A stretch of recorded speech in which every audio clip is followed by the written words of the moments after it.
হযরতে আয়েশা থেকে বর্ণিত, তিনি বলেন গভীর রজনীতে দেখলাম নবীজি আমার পাশে নেই। আমি খুঁজতে আরম্ভ করলাম, যে দেখি পাশে জান্নাতুল বাকি, ওখানে যে তিনি অঝর নয়নের সেজদা, অঝর নয়ন মোনাজাতে কাঁদতেছেন। আমি তা অনেকক্ষণ পর্যন্ত তার সাথে পেছনে হাত তুলে দাঁড়িয়ে আছি। তার কান্না শেষ হয়ে গেল। ডাক দিয়ে মনে করলাম জিজ্ঞাসা করি, হে নবী আপনি এখানে কেন?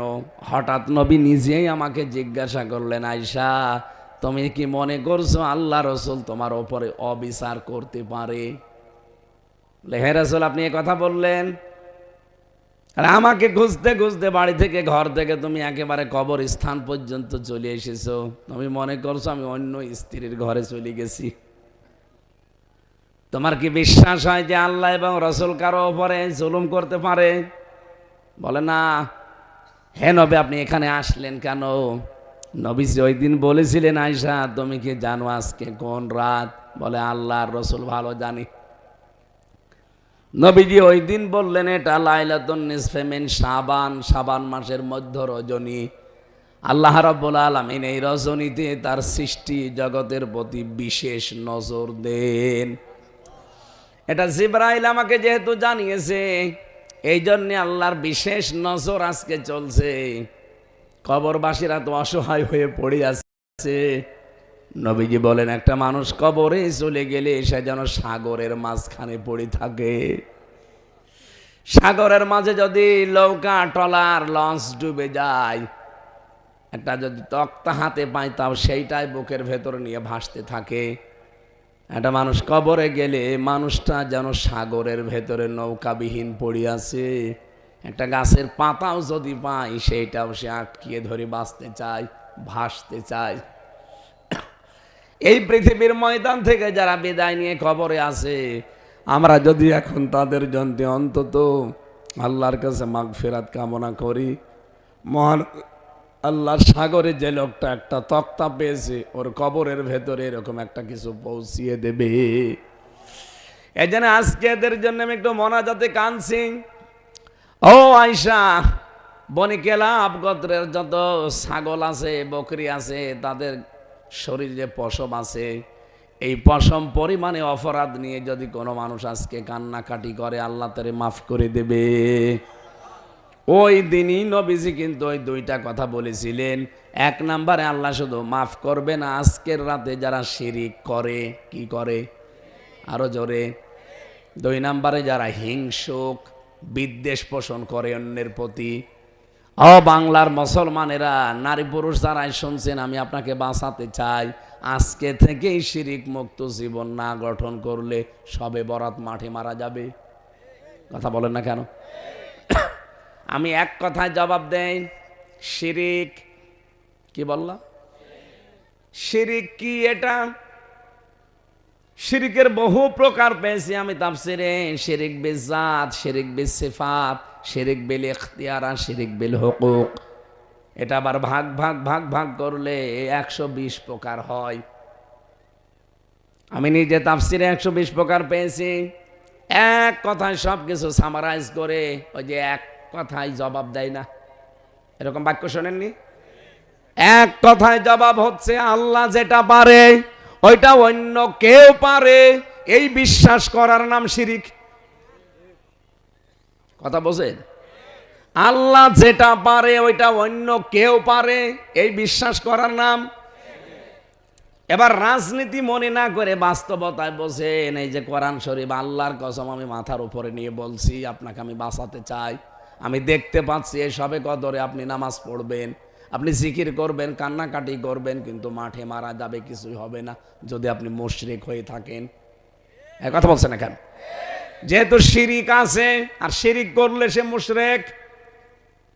আপনার 80 বছর বয়স, তাতে কি হয়েছে? 80 বছরে দাড়ি পাকা মানুষ যদি হাঁ করে কান্নাকাটি করে, জীবনও মাফ হবে না যদি আপনার শিরিক থাকে। কি কথা বলেন না কেন? এই জন্য শিরিক যেন না থাকে, ভালো করে খেয়াল করেন। আমি আবার বলছি, আল্লাহ যেটা পারে ওইটা অন্য কেউ পারে, এই বিশ্বাস করার নাম। এদেশে বহু মানুষের ভেতরে বিশ্বাস আছে আল্লাহ যেটা পারে ওইটা অন্য কেউ পারে, বিশ্বাস তারা করে না। মানে আমি এবার একটা কথা বলবো, আপনি কি নিজের দিকে টেনে নেবেন না সংশোধন হবেন? এই জমিন আমার আল্লাহ বানিয়েছে, এটা বিশ্বাস করেন? আমি তো আগেই বললাম, কোরআনে আল্লাহ যা দিয়েছে একটা কথাও মিথ্যা নেই, সন্দেহ। তাহলে লিল্লাহি মা ফিস সামাওয়াতি ওয়া মা ফিল আরদ, এই আসমান জমিন সব কার? লাহু মুলকুস সামাওয়াতি ওয়াল আরদ, আসমান জমিনের রাজত্ব কার? এখানে ক্ষমতায় একচ্ছত্রভাবে চলে কার? আমাদের কিছুই চলে না, কারণ আমরা আমাদের 3.5 হাত বডিও আমার কথা শোনে না, আপনার নাকও আপনার কথা শোনে না। আপনি যদি টয়লেটে বসে বলেন আমি কিন্তু অফিসার র্যাবের, আমি নাক ধরবো না, গন্ধ যেন না আসে, নাক বলবে বেটা আগে আমার সিপি ধর। কথা বলে না কেন? তার মানে কি বুঝলেন? আপনার নাক আপনার কথা, আপনার কান এটা শোনে আমার আল্লাহর কথা। উনি যেহেতু আদেশ দিয়েছে, কান যতদিন হামজার সাথে আছি এর কথা শুনবে। এখন যদি বলেন আমি কথা শুনতে চাই না কিন্তু আমি কান ধরবো না, হবে? আপনি যদি কথা শুনতে না চান তাহলে কানের ওপরে যে নোটিশ করা আছে ওটার বিপরীত কাজ করা লাগবে। কি সেটা? বন্ধ করা লাগবে। এই যে এখন আমি কিছু শুনতে পাচ্ছি না, আপনি আমার গালি দিলেও শুনতে পাচ্ছি না, কারণ কানের বিপরীত কাজ করে ফেলেছি। কি? আমি মুখ দিয়ে কথা বলতে বলতে এখন যদি মনে মনে করি না আমি কথা বলবো না, এই মুখ তুই যেন নড়াচড়া করবে না, এদিকে মুখ নড়ছে, তার মানে কারো উপরে আপনার কোনো কন্ট্রোল।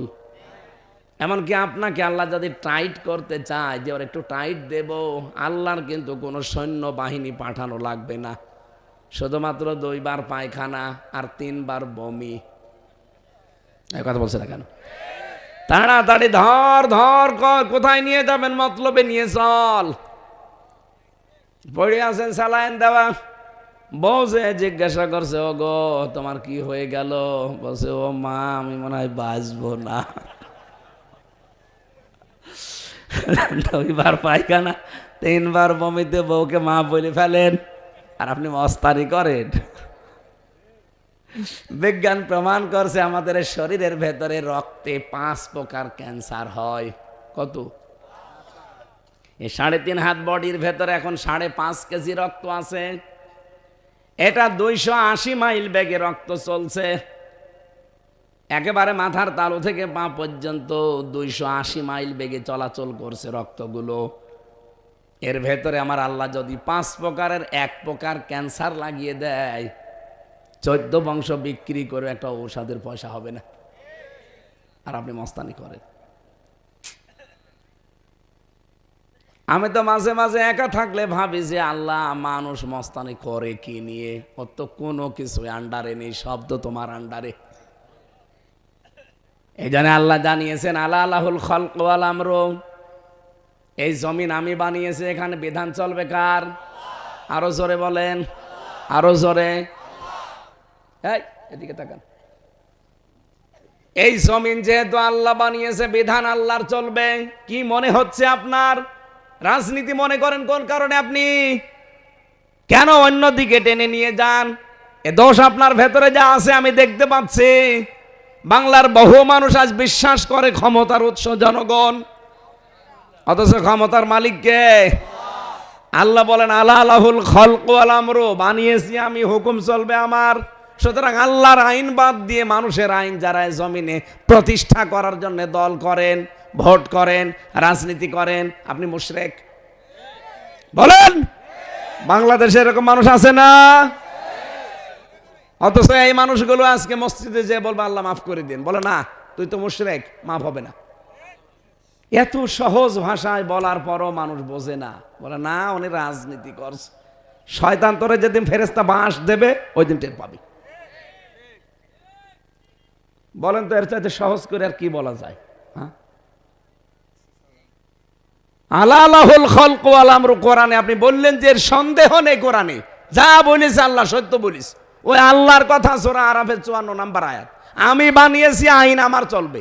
কেন আপনি অন্যের আইন এখানে প্রতিষ্ঠা করতে চান? বলেন, আপনি তো মুশরিক। আল্লাহ যেটা পারে ওইটা অন্য কেউ পারে না। আইন বানাতে পারে কে? সুতরাং অন্য কেউ পারে না এটা। যারা বানাবে তারা মুশরিক।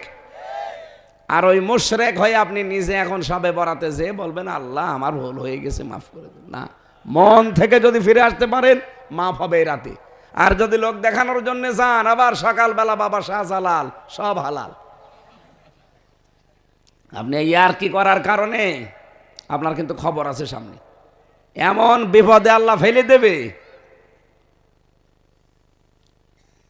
আমার কথা না বোঝার ভান করে আছেন কারা? হাত তোলেন তো। আলহামদুলিল্লাহ, এ মাহফিল সাকসেস। যে কয়টা মানুষ এসেছে আর যেহেতু রেকর্ড হচ্ছে, তামাম বাংলাদেশের মানুষ যদি এভাবে আপনাদের মতো বুঝে ফেলে, তে এই দেশে ইসলাম কায়েম হতে আর কয়দিন লাগার কথা বলেন? সবাই বুঝেছেন না যে মুশরিক কারে বলে? আর যদি একেবারেই না বোঝার ভান করে বসে থাকেন, এদিকে আসেন, কানের নিচে এমন জোরে দেব আপনি সব বুঝে ফেলবেন।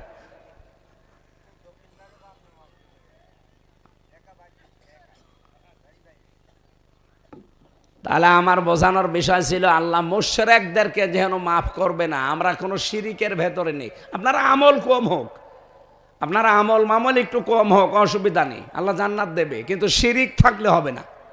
অকাদিমনা ইলা মা আমিলু মিন আমালিন ফাজআলনাহু হাবাম মানসুরা। দুনিয়ার ময়দানে কেউ যদি শিরিক মিশ্রিত আমল নিয়ে আল্লাহর কাছে যায়, ওইটা ধুলি কণার মতো ওর মুখের ওপর আল্লাহ নিক্ষেপ করবে। ইন্নাহু মাই ইউশরিক বিল্লাহি ফাকাদ হারামাল্লাহু আলাইহিল জান্নাহ। কোন মানুষ যদি শিরিক করে আল্লাহ বলেন কিয়ামতের দিন ওরে আমি আল্লাহ জান্নাত হারাম করে দেব। মাআওয়াহুন নার, তার স্থান হবে জাহান্নামের আগুন। আমালিজ জালিমিনা মিন আনসার, এদের জন্য কোনো সাহায্যকারীও থাকবে না। বলেন নাউজুবিল্লাহ। এজন্য আজকে থেকে এখনই আমরা পবিত্র হব শিরিক থেকে। জীবন চলে যাক, শিরিক করব। হযরত লোকমানের নাম শুনেছেন আপনারা? এই লোকটা এত কালো ছিল, হাড়ির তলা দেখেছেন, এর চাইতেও কালো। তো চেহারার যে বর্ণনা আমি তাফসিরে পড়েছি, ঠোঁট ছিল মোটা, এরপরে ঠোঁট ঝোলা, শরীরের যে বর্ণনা দিলাম, এ একবার দেখলে আর একবার দেখতে মন চাবে। ছাগলের কান কাটার মতো ছিল তার কান, চুলগুলো ছিল উস্কো খুস্কো। গরিব মানুষ তো, রাখাল ছিল, রাখাল। অথচ লোকটাকে আল্লাহ এত বেশি জ্ঞান দিয়েছিলেন। তার জ্ঞান দেওয়ার পেছনে তার কারণটা কি আমি পেয়েছি। তিনি তার সন্তানকে একবার ডাক দিয়ে বলেছিলেন, ইয়া বোনাইয়া লা তুশরিক বিল্লাহ, হে আমার সন্তান, তুমি যাই করো দুনিয়ায় শিরিক করবা না। ইন্না শিরকা লা যুলমুন আযীম, শিরিক হচ্ছে এই পৃথিবীতে বড় জুলুম। আল্লাহ রাব্বুল আলামিন হযরত লোকমানের এ কথাটা এত বেশি পছন্দ করেছিলেন, এত বেশি তার কাছে মনোপুত হয়েছিল।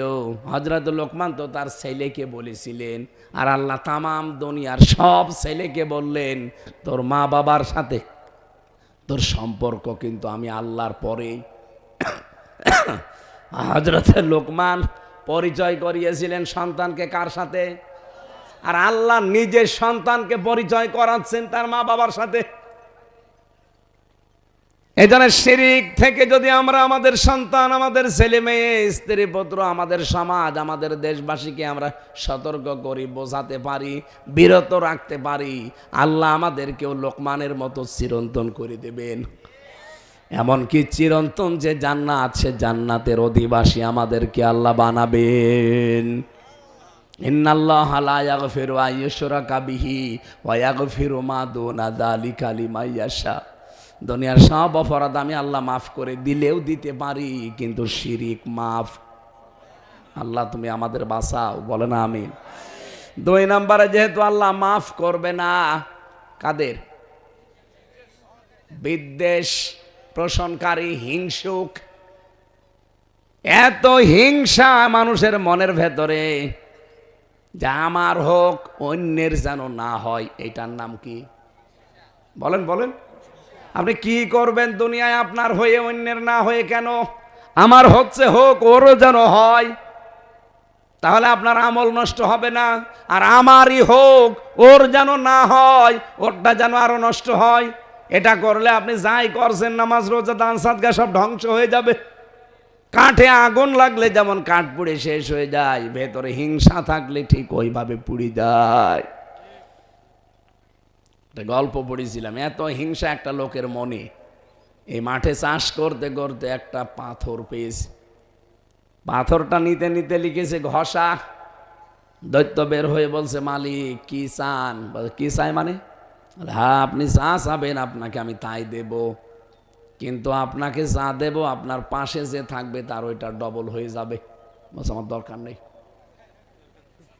বাড়িতে যে পাথর রেখে দিয়েছে, স্ত্রীকে বলছে, শোনো, কুদরতের পাথর, জাদুর পাথর, এটা আশ্চর্য পাথর। আমি মাঠে গেলাম চাষ করতে, কিন্তু এই ঘষা যেন না লাগে। মেয়ে লোককে যেটা নিষেধ করবে ও চুরি করে আগে করবে। যে স্বামী গেছে মাঠে, ও বলছে ঘষা যেন না লাগে, দিয়েছি এক ঘষা। দৈত্য বেরিয়ে বলছে, কি মালিক কি চান? কি চাই মানে? হ্যাঁ, আপনি যা চান আমি তাই দেব। ও তো আর জানে না যে এর ভেতরে কি রহস্য। ও বলছে, কি চাবো? আমার বাড়ি ঘরের অবস্থা দেখো না, এই কুড়ে ঘর, আমি একতলা বাড়ি চাই। ও তো জানে না যে পাশের বাড়ি কয়তলা হবে। স্বামী এসে খুব কষ্ট করে বাড়িতে গিয়ে বলছে, কি কি করেছো? বলছে, কি করবো? পাথর কই? বলছে, ঘষা দিয়ে ফেলিস। তুমি তো ঘষা দিলে, বাইরে এসে দেখো। পাথর আবার নিয়ে আসো। পাথর নিয়ে এসে ঘষা দিয়ে দৈত্য এসেছে, বলছে, কি আবার? বলছে, মালিক কি চান আপনি? বলছে, কি চাই বোঝো না? আমার 1 চোখ অন্ধ করে দে। আমার যদি 1 চোখ কানা হয়ে যায়, সবার কয় চোখ কানা হবে? কি হিংসা!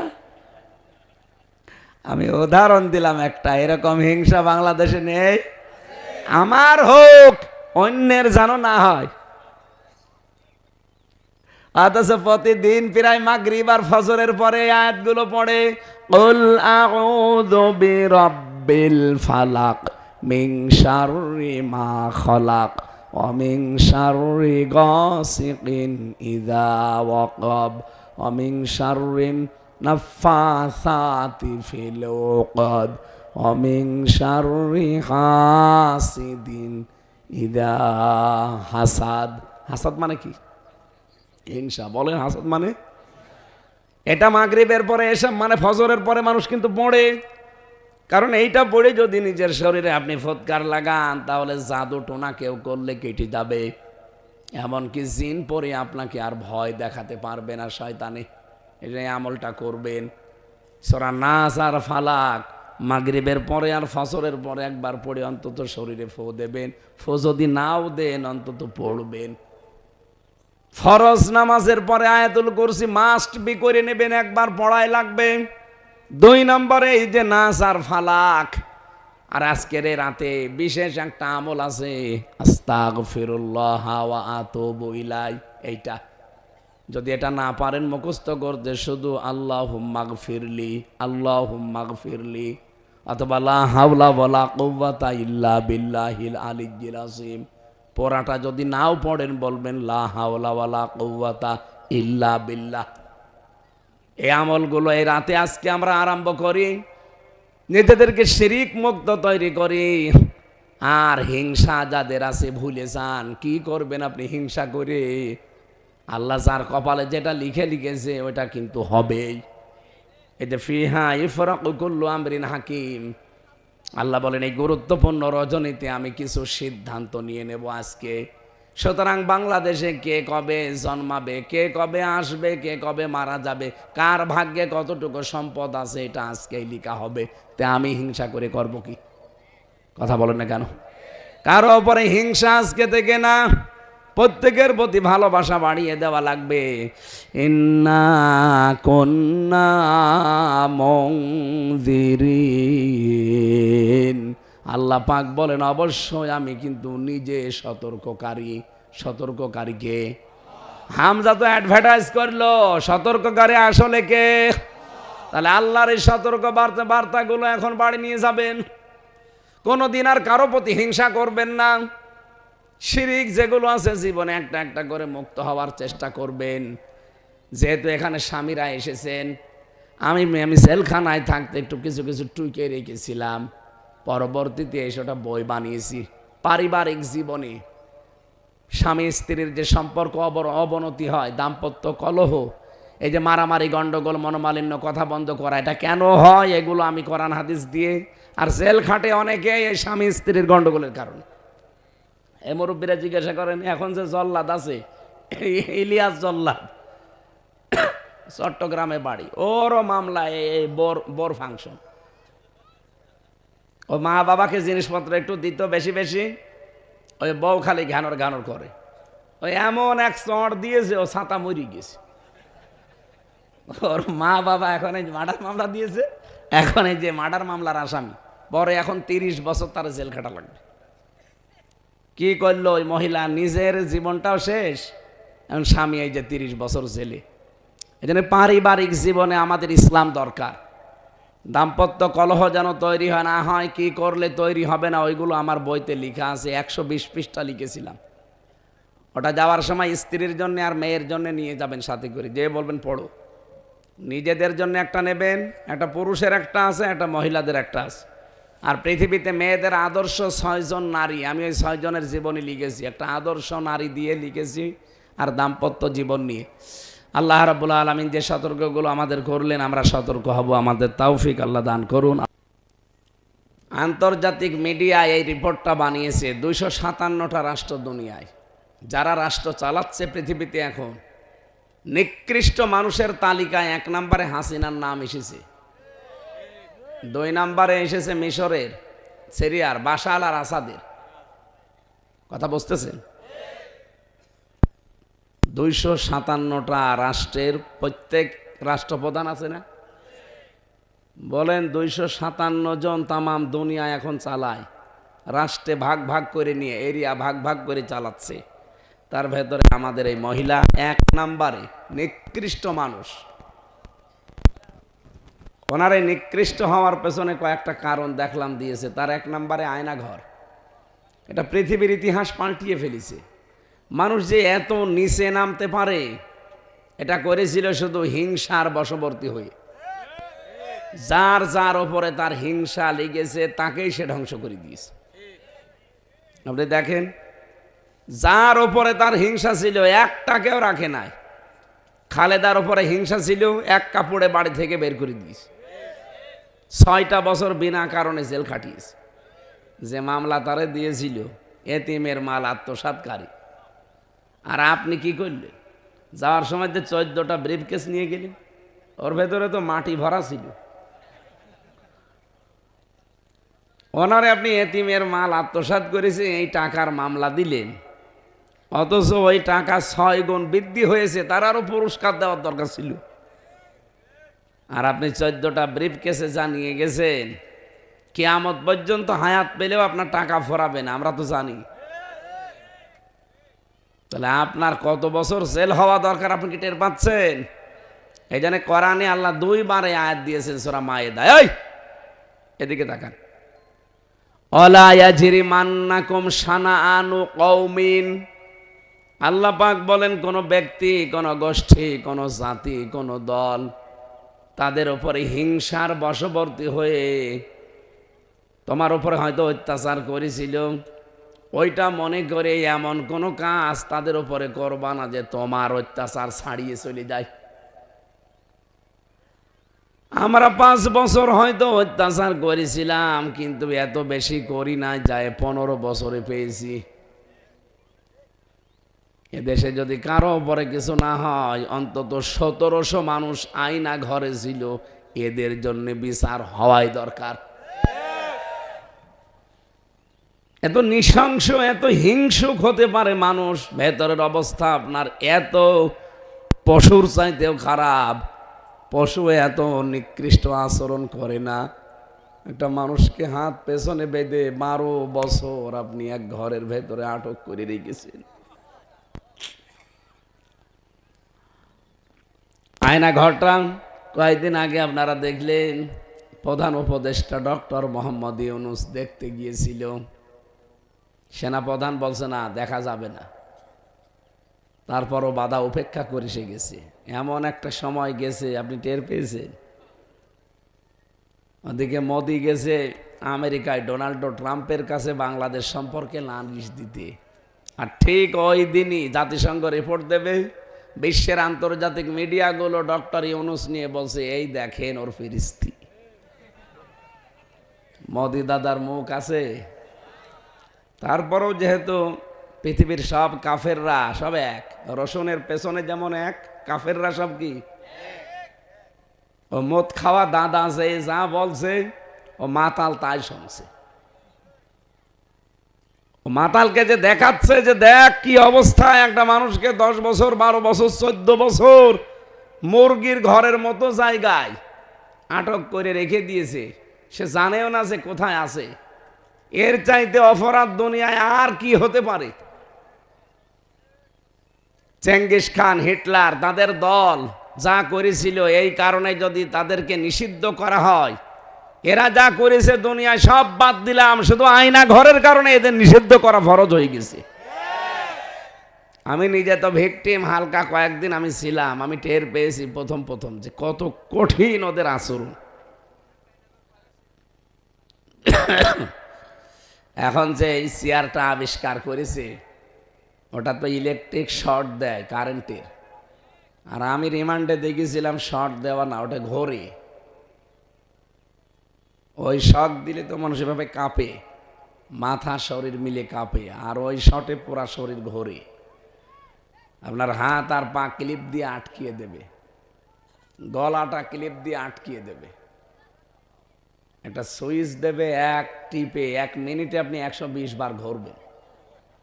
1 মিনিট পরে মনে হবে যে আমি 3-4টে দুনিয়া দেখতে পাচ্ছি। আপনি টের পাচ্ছেন? বলতেই যদি এরকম গা শিউরে ওঠে আমার, এটা হয়েছে আমার উপরে। আপনি বলেন তো কত কঠিন ছিল ওই মুহূর্তটা। আপনার জীবনে যদি এরকম 5 দিন 10 দিন না, যদি একদিনও আপনি পার করতেন, জীবনেও কোনো জালেমের পক্ষে সাফাই গেতেন না। আপনি পারবেন ওইরকম 3.5 হাত ঘর, এদিকে 1.5 হাত, 5 দিন থাকতে পারবেন বিনা সব কিছু বিচ্ছিন্ন করে? 24 ঘন্টা পড়ে থাকবেন? আপনার শুনতে সহজ মনে হলো, বিষয়টা অত সহজ না। আমরা এই যে যারা আছে, এই মুরব্বী সহ আমরা জেলে ছিলাম, তারপরও আমাদেরকে তো 24 ঘন্টা তালা লাগিয়ে রাখতো। ওনারা ছাড়া ছিল। জেলখানা তো আর মন মতো চলা যায় না। মন মতো চলা যায়? যা বলবে ওরা তাই করা লাগে। আমাদের যোগাযোগ বিচ্ছিন্ন করে রেখেছিল। তারপরও কারারক্ষীদের মাধ্যমে বিভিন্ন কায়দায় তো মাঝে মাঝে খবর পেতাম। এত কঠিন সময় গেছে, মনে হচ্ছে একদিন যায় 1 বছর হয়। আর এই লোকটা, এই যে ব্যারিস্টার আরমান, 8টা বছর এক ঘরের ভেতরে, কি অবস্থা ছিল! আপনি নিজে ওই জায়গায় একটু নিজেকে দাঁড় করান তো, আপনি পারবেন?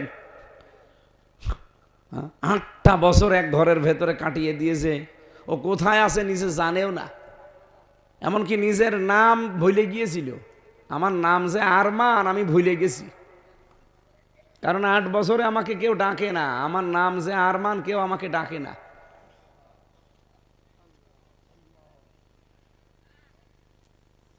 তাও এমনি গ্রাম্য চাষা ভোষা কোনো মানুষ হলেই হতো, ছেলেটা ব্যারিস্টার। আপনি টের পাচ্ছেন কি বলছি?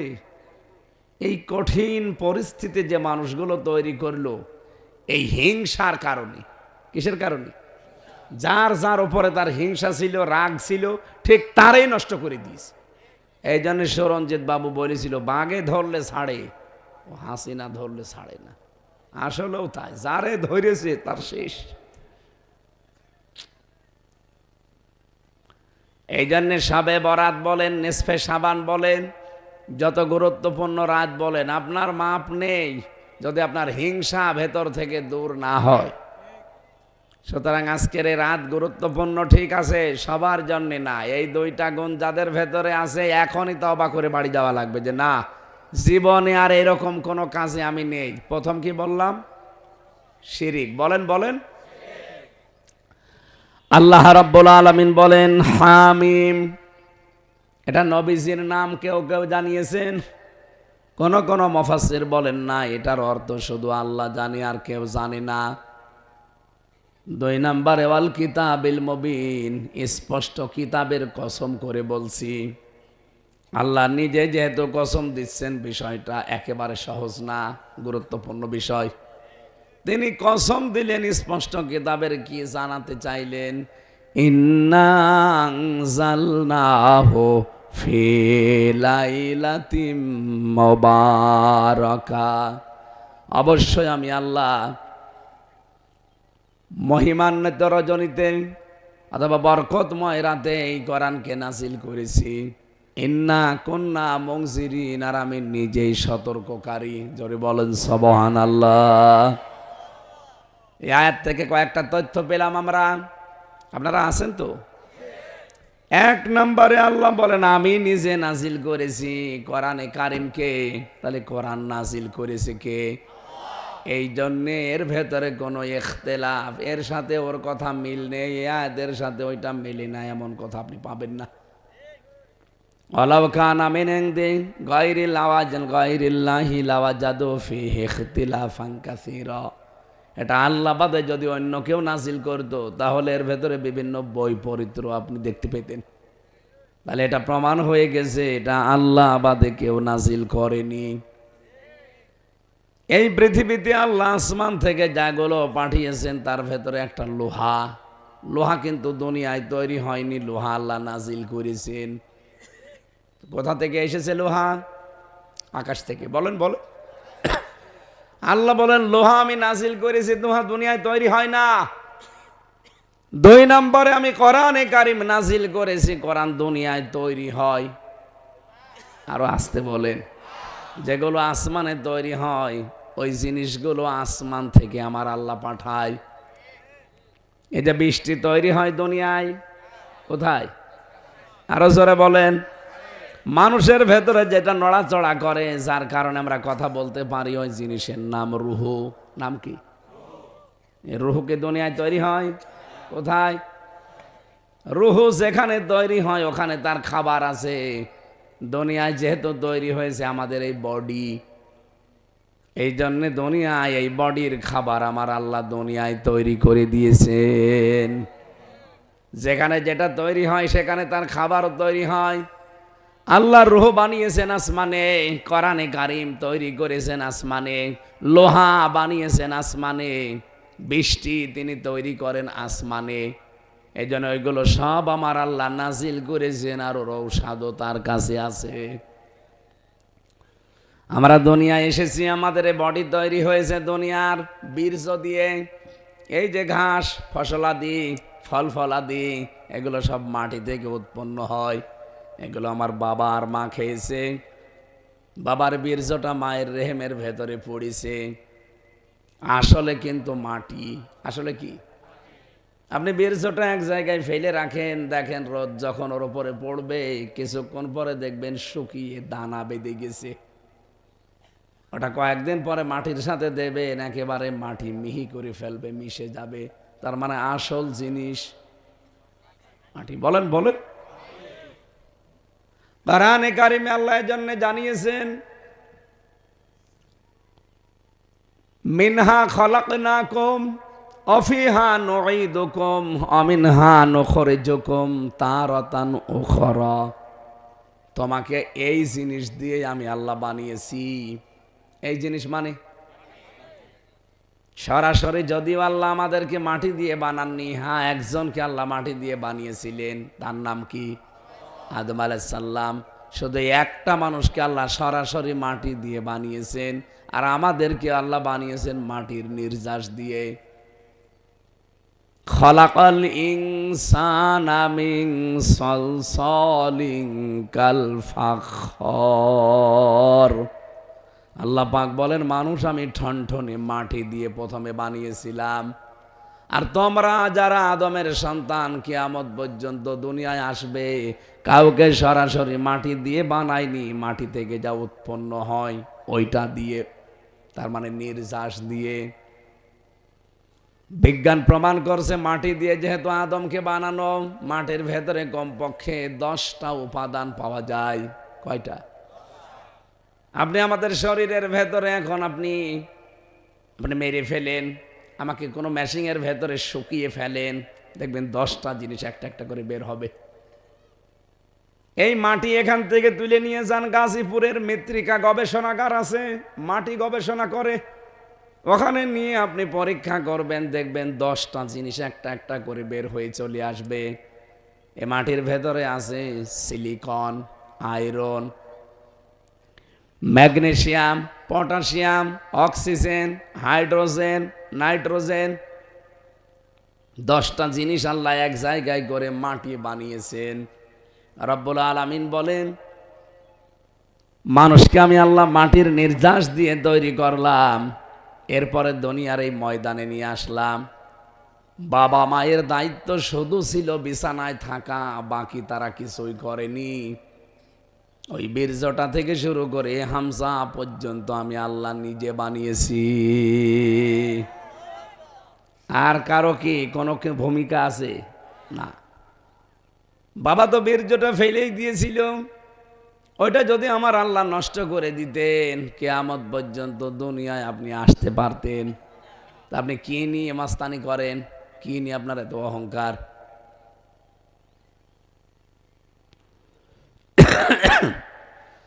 যেহেতু প্রথম শব্দটাই পেয়েছি, আমার আল্লাহ নাজিল করেছেন কোরআন, এখানে তৈরি হয় না, লোহা তৈরি হয় না, এটা নাজিল হয়। এটা কি হয়? আল্লাহর কোরআনে কারিমে যে তথ্যগুলো আমার আল্লাহ দেবেন, যেহেতু আল্লাহর বিষয়ে আমাদের কোনো আপত্তি নেই যে তিনি 5 জন বা 10 জন। বলেন বলেন। অন্য ধর্মের কাছে কথা বললে আমি ওই ধাঁচে বলতাম। এই যে সিঙ্গাপুর, মালয়েশিয়া, থাইল্যান্ড সহ কয়েকটা দেশে গিয়েছিলাম, সেখানে বেশিরভাগ ইহুদি, খ্রিস্টান, বৌদ্ধ। ওদের সামনে তো আর এভাবে একজন আল্লাহ বলা যায় না, কারণ ওরা এক আল্লাহ বিশ্বাসও করে না। ওদের সামনে কথা বলতে হলে ওদের ধর্মীয় কিছু নিয়ম নীতি আগে সামনে নিয়ে আসা লাগে, এরপরে কোরআনে কারিম, এরপরে বিভিন্ন নবীদের, ওরাও নবী মানে, কিন্তু নবীদের নাম তারা পাল্টিয়ে দিয়েছে। বাইরের দেশগুলোতে আমি খ্রিস্টানদের সাথে মিশে দেখেছি, যদি জিজ্ঞাসা করি তোমাদের নবীর নাম কি, বলে যিশু। যিশু মানে ঈসা আলাইহিস সালাম। ইহুদির সাথে মিশলে জিজ্ঞাসা করে নবীর নাম কি, বলে যোসেফ। যোসেফ মানে মুসা আলাইহিস সালাম। আপনি বৌদ্ধদের সাথে মিশবেন, যে তোমাদের ধর্মীয় গুরুর নাম কি, বৌদ্ধদেব। কি একটা নাম আছে না ওদের, গৌতম বুদ্ধ। ওটাকে ওরা আমরা নবীর মতো মনে করে। এই পৃথিবীতে সেই ধর্মের লোকের সাথে মিশি, তারা নিজেদের ধর্মীয় গুরুর নাম বলে, অথবা নবীর নাম বললে পাল্টিয়ে বলে। আমাদেরকে আল্লাহ রাব্বুল আলামিন যে বিশ্বাসে পাঠিয়েছেন, যেই ধর্মে, যেই এলাকায়, এখানে যেহেতু আমরা মুসলিম, এক খোদায় বিশ্বাসী, এই জন্য ওই কথাগুলো আমাদের বলা লাগছে না। কোরআন আল্লাহর কিতাব, এটা 100% আমাদের বিশ্বাস আছে, হয়তো মানতে পারি না বাস্তবে 100% তাই। কথা বলেন না কেন? কিন্তু এটা যে আল্লাহ নাজিল করেছে, এর ভেতরে কোনো অবিশ্বাস, আর এর ভেতরে যা আছে সব সত্য কথা, এ বিষয়ে কোনো সন্দেহ, যা আছে সব সত্য না, 2-1টা একটু হালকা মিথ্যা আছে। এটা যদি সত্যি আমরা 100% বিশ্বাস করে থাকি না, যে যা আছে একটা চুলো অপরিমাণ বিশ্বাস, অবিশ্বাসের কিছু নেই, তাহলে এখন থেকে আমি যে কথাগুলো বলবো আপনি মনে করবেন যে 100% সত্য কথা। আর যদি বিশ্বাস আপনার হয় যে হ্যাঁ, হামজা ওর বাবার কথা না, কোরআনের কথা যেহেতু বলছে, এগুলো 100% সত্য, আমার জীবনে যদি এখন না মেলে, এই রজনী এসে আমার লাভ কি? রমজান মাস আসলেও সবার লাভ হয় না। 3 প্রকার মানুষকেও রমজানে আল্লাহ ক্ষমা করে না। 1 নম্বরে যারা মা বাবা পায় কিন্তু খেদমত করে তাদের খুশি করতে পারে না, তাদের আল্লাহ রমজানেও মাফ করে না। 2 নম্বরে যে মানুষগুলো রমজান মাস পাওয়ার পরও নিজের অপরাধ মাফ করিয়ে নিতে পারে না, তাদেরকেও আল্লাহ মাফ করেন না। 3 নম্বরে বিশ্বনবীর নাম শোনার পরে যারা যথাযথভাবে দরুদ পড়ে না, তার মানে কি? না না, শুধু মোহাম্মদ শোনার পরে সাল্লাল্লাহু আলাইহি সাল্লাম বলে দিলেন, হয়ে গেল। ইন্নাল্লাহা ওয়া মালাইকাতাহু ইউসাল্লুনা আলান নাবী ইয়া আইয়ুহাল্লাযীনা আমানু সাল্লু আলাইহি ওয়া সাল্লিমু তাসলিমা। কি বলা হয় এখানে? আপনি সারা জীবন তো শুনছেন এই আয়াতটা। আল্লাহ বলেন, অবশ্যই আমি আল্লাহ নিজে আর আমার যত ফেরেশতা বানিয়েছি সবাই। এখানে আল্লাহ মালাকুন দেননি, মালাইকা বহুবচন। যত ফেরেশতা আল্লাহর আছে সবাই, এবং আমি আল্লাহ নিজে মিলি আমার রাসূলের ওপরে দরুদ পড়ি। তোমরা যারা ঈমানের দাবি করো তাদের ওপরে আমার নির্দেশ, সাল্লু, তোমরাও দরুদ পড়ো, আলাইহি, তার উপরে, ওয়াসাল্লিমু তাসলিমা, যেভাবে দরুদ পড়া দরকার যথাযথভাবে। সাল্লিমু তাসলিমা মানে যথাযথভাবে, হক আদায় করে। এই যে হক আদায় করে দরুদ আমরা কি বুঝি? খালি মুহাম্মদ সাল্লাল্লাহু আলাইহি সাল্লাম পড়ে ফেললাম, হয়ে গেল, হক আদায় না। আপনি যে কথাটা দরুদে বলেছেন ওইটা আপনার জীবনে মিলানো লাগবে। কি কথা বলেন না কেন? আপনি যে বললেন আল্লাহুম্মা সাল্লি আলা মুহাম্মাদ, হে আল্লাহ তুমি দয়া নাজিল করো, রহমত নাজিল করো মুহাম্মদের উপরে। আল্লাহ সঙ্গে সঙ্গে কিন্তু আপনাকে জিজ্ঞাসা করছে, ওই মুহাম্মদ কে? আপনি কি বললেন? আল্লাহুম্মা সাল্লি আলা মুহাম্মাদ। কে? মুহাম্মদ কে? আপনি নিজেই পরিচয় তুলে ধরলেন, সাজ্জিদিনা, মুহাম্মদ আমাদের সকলের নেতা। সকলের কি? এটাকে বুঝে শুনে বলেন। যেহেতু আপনি বলেন এই কারণে একবার দরুদ পড়লে 10 বার আল্লাহর রহমত আপনার দিকে নাজিল হয়, এটা বিশ্বাস করেন তো?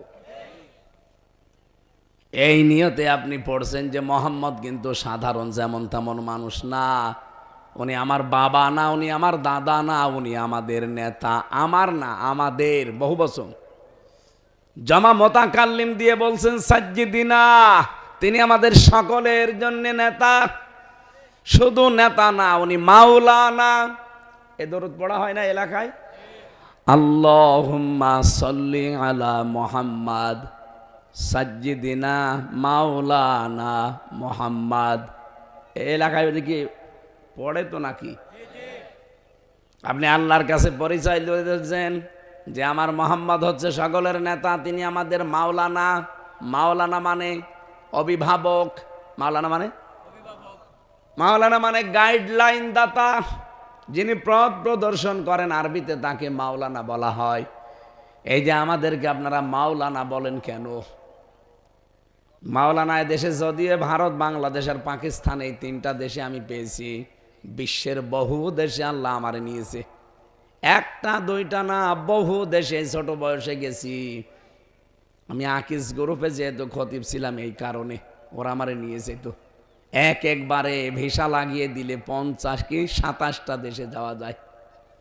সেই হিসাবে বিশ্বের বহু দেশে ওদের ব্যবসা চলে প্রায় 75টা দেশের উপরে। আকিস গ্রুপ নাম শোনেননি? ওদের সারা বিশ্বের 257টা রাষ্ট্র আছে, তার ভেতরে 75টা দেশে ওদের ব্যবসা আছে। যেখানে ওদের লোক আছে, ব্যবসাতে প্রতিষ্ঠান আছে, ওদের ম্যানেজার আছে, সেই হিসাবে মালিক সাথে করে আমারে নিয়ে যায়। খালি এই 3টা দেশ বাদ দিয়ে, বাংলাদেশ, ভারত, পাকিস্তান, এখানে বাদ দিয়ে বিশ্বের কোনো জায়গায় আমি কোনো আলেমের নামের আগে মাওলানা লিখা দেখিনি। তারা লেখে শায়েখ, কি লেখে? অথবা লেখে মহতারাম, অথবা লেখে উস্তাজ। কিন্তু মাওলানা শুধু বাংলাদেশে, ভারতে আর পাকিস্তানে, এই 3টা দেশে যারা লেখা পড়ে হয় দাওরা পাস করে, নাই কামেল পাস করে, তাদের লিখে দেয় কি? কেন লেখ? মাওলানা শব্দের শাব্দিক অর্থ কি বললাম? পথ প্রদর্শনকারী। আমরা যেহেতু একটা লেভেলে পৌঁছাই, কামেল পাস করে। কামেল মানে পরিপূর্ণ। কামেল মানে কি? প্রথমে দাখিল পাস করা লাগে। দাখিল মানে প্রবেশ করা। আমি ইসলামের কিছু নিয়ম নীতি জানছি, এই জন্য ইসলামের ভেতরে আসলাম। 2 নম্বরে বলা হয় আলিম। আলিম মানে জ্ঞানের রাজ্যে আমি প্রবেশ করছি। আমি এখনো জ্ঞানী হয়ে পারিনি, জ্ঞানের রাজ্যে আমি যাচ্ছি। এই জন্য ইন্টার পাস বা আলেম পাস করলে মানুষ এই 3 নম্বরে বলে ফাজিল। ফাজিল মানে ফাজিল, ফাজিল মানে ফজিলত, ফাজিল মানে কি মর্যাদা। ফাজিল পাস যারা তারা মর্যাদায় উত্তীর্ণ হয়। আর কামেল, কামেল টাইটেল পাস বলে। কামেল মানে পরিপূর্ণ। তার মানে ইসলামের যে পরিপূর্ণ বিধান আছে আমি জেনেছি কিন্তু এখনো মানতে পারিনি, এইটা আমি এখন নিজের জীবনে মানবো আর মানুষকে আমি এই পথ দেখাবো। এই জন্যে সরকারিভাবে নামটা মাওলানা দিয়ে দেয়। তাছাড়া মাওলানা কি কোনো সার্টিফিকেট? সার্টিফিকেটের নাম কি? কামিল। নাম কি? কামিলের ভেতরে আবার 4 প্রকার আছে। কেউ হাদিস নেয়, কেউ ফেকা নেয়, কেউ আরবি সাহিত্য নেয়, কেউ তাফসির নেয়। আমি পড়েছিলাম ফেকা নিয়ে, এই জন্য আমার মুফতি লেখে। যারা হাদিস নিয়ে পড়ে ওদেরকে মুহাদ্দিস দেয়, যারা তাফসির নিয়ে পড়ে কোরআন নিয়ে তাদেরকে মুফাসসির দেয়, আর যারা আরবি সাহিত্য নিয়ে পড়ে তাদেরকে আদব বলা হয়। তো দেখেন এই কামেলে যাওয়ার পরে 4 শ্রেণীতে ভাগ হয়ে যায় মানুষ। এটা কোনো সার্টিফিকেটের নামও না যে মাওলানা এটা একটা সার্টিফিকেট, না। মাওলানা সার্টিফিকেট না কামিল সার্টিফিকেট। এটা পাশ করার পরে জনগণ সরকারের পক্ষ থেকে আমরা সারা দেশে যেখানে যাই, হয় বললাম যে ফেকা নিয়ে মাসলা মাসাইল নিয়ে পড়াশোনা করলে তারে মুফতি বলে, ফকি বলে, এই যে আমারে বলছে। এখানে যারা হাদিস নিয়ে পড়েছে, যারা মাদ্রাসায় মুহাদ্দিসগিরি করে, হাদিস যারা পড়ায় তাদেরকে কি বলে? আর হাদিস পড়াতে পড়াতে একটা লেভেলে যখন চলে যায় অন্তত 12 বছর, তখন তারে বলে শাইখুল হাদিস, মানে বুড়ো। শাইখ মানে কি? বুড়ো বা পণ্ডিত। আর হাদিস মানে নবীজির হাদিস। তার মানে হাদিসের ওপরে যার পাণ্ডিত্য আছে, গভীর জ্ঞান আছে, আল্লামা শাইখুল হাদিস মামুনুল হক বলে না? ওনার নাম ধরলে মানুষ কি বলে? শাইখুল হাদিস এবনে শাইখুল হাদিস, না শাইখুল হাদিসের ছেলে শাইখুল হাদিস। ওনার বাবা ওইরকম বছরের পর বছর পড়িয়েছে বুখারী শরীফ, উনিও ওইরকম পড়াচ্ছে। তাই আমরা যেটা এখান থেকে আপনাদের বোঝাতে চাই, কামেল পাস এটা একটা সার্টিফিকেট। এইটা করলে আমরা তাদেরকে মাওলানা বলি, যেহেতু তারা ইসলামের গাইডলাইন মানুষকে দেয়। আমাদের গাইডলাইন দাতা আমরা স্বীকার করলাম নবী মুহাম্মাদুর। সুতরাং এখন থেকে আপনি বেছে নেবেন, আপনার গাইডলাইন দেবে এই দেশে কোনো ভণ্ড পীর না, আপনাকে গাইডলাইন নেওয়া লাগবে মুহাম্মাদুর রাসূলুল্লাহর কাছে। আপনি দেখেন তার জীবনে শবে বরাত ছিল কিনা, যদি থাকে আপনি পালন করবেন, যদি না থাকে আপনি সে গাইডলাইন নিতে পারেন না। এক কথা বলেন না কেন? আল্লাহুম্মা আমিন। লা হাওলা ওয়ালা কুওয়াতা ইল্লা বিল্লাহিল আলিয়্যিল আযীম। মাবুদ, জেল থেকে বেরানোর পর থেকে আমি অসুস্থ, আমার কণ্ঠটাও বসে গেছে, ভাঙ্গা ভাঙ্গা গলা নিয়ে প্রায় 1 ঘন্টা 15 মিনিট আমি কথা বললাম। যতটুকু বলেছি আমাদের আমল করার তৌফিক দাও। আইলা সারা দিন আজকে জার্নিতে আছি, কোথায় সে কুষ্টিয়া, কোথায় চাঁদপুর, সারা দিন সারা রাত লেগে যায় আসতে। বহু কষ্ট করে এসেছি। যতটুকু বললাম, আল্লাহ আমাদের সবাইকে জীবনের শিরিক মুক্ত করে দাও। জীবনে যাদের হিংসা আছে, আমাদের হিংসাকে তুমি জীবনের মতো দূর করে দাও। শুধু এই মন আমাদের দিও না যে আমারই হবে, অন্য কারো যেন না হয় না। নবীজির মতো মন তৈরি করে দাও যে আমাদের সবাইকে তুমি দাও। মন থেকে আল্লাহর এই শেখানো দোয়া পড়েন, রব্বানা আতিনা ফিদ দুনিয়া হাসানা ওয়া ফিল আখিরাতি হাসানা ওয়া কিনা আযাবান নার। আল্লাহ তাআলা মা বোনেরা পর্দার আড়ালে আছে, এদেরকে তুমি মাফ করে দাও। এ মাহফিলের আয়োজন দেখো কত সুন্দর করে তারা সাজিয়েছে, মানে হচ্ছে বাসর ঘর বানিয়েছে। নিজেদের বাড়ি ঘরের চাইতে কোরআনের প্রচারের এই মাধ্যমটাকে এত সুন্দর করে যারা সাজালো, এই যুবকদেরকে যে মা পেটে নিয়েছে, মায়ের পেট তুমি ধন্য করে দাও। কোরআনে কারিম থেকে ইনস্পে সাবানের এই দিবাগত রজনী, এখন দিবাগত সময়ে যতটুকু শুনলাম, রজনীতে আমল করার তৌফিক দাও। আজকের রাতে যেন আমরা ভালো ভালো কাজে আঞ্জাম দিতে পারি। শুধুমাত্র নামাজ পড়া, শুধু রোজা রাখা না, কে কোথায় খেয়ে আছে, অভাবে আছে, কে কোথায় ঝামেলায় আছে, মামলায় পড়ে আছে, একটু খোঁজ খবর নেওয়া, এইটাও ভালো কাজ। এইরকম ভালো ভালো কাজে আঞ্জাম দেওয়ার সুযোগ করে দাও। আলহামদুলিল্লাহি রাব্বিল আলামিন, লা ইলাহা ইল্লাল্লাহু মুহাম্মাদুর রাসূলুল্লাহ।